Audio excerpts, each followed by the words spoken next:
Pwede mo makita yung dala mo? Mga tulso yan.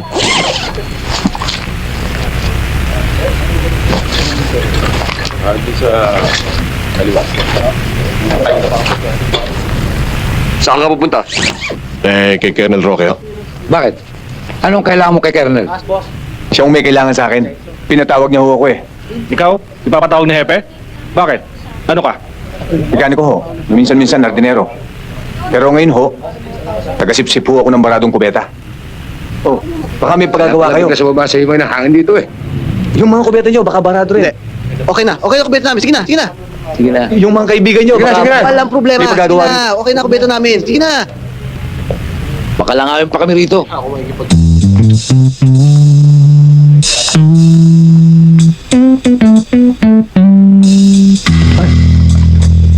Sorry, miss.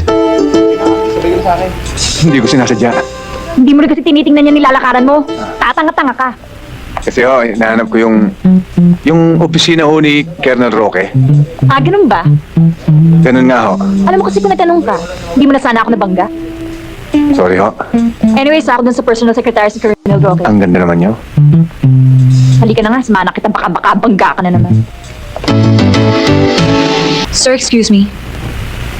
May naghanap po sa inyo, si Adan. Si Adan, papasokin mo. Tuloy ka raw. Salamat ha. Iyo. Kamusta ka na? Okay ho, Nong. Sit down, sit down. Congratulations, Lieutenant. You made me proud of what you have achieved in your training. Nong, utang ko sa inyo lahat to.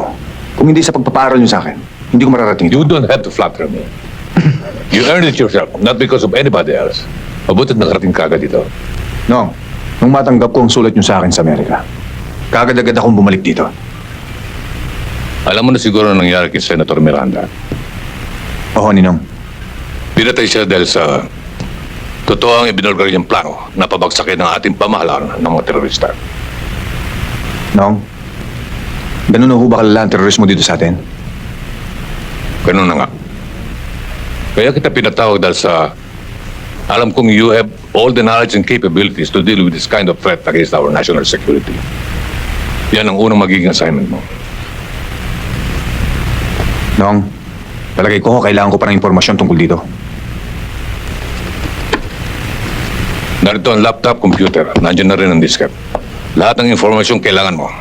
Makikita mo riyan. Siya nga pala, bago namatay si Senator Miranda, meron siyang binanggit na isang taong nakatira doon sa loob ng squatter area. Doon nga, namin kinalaman sa terorista.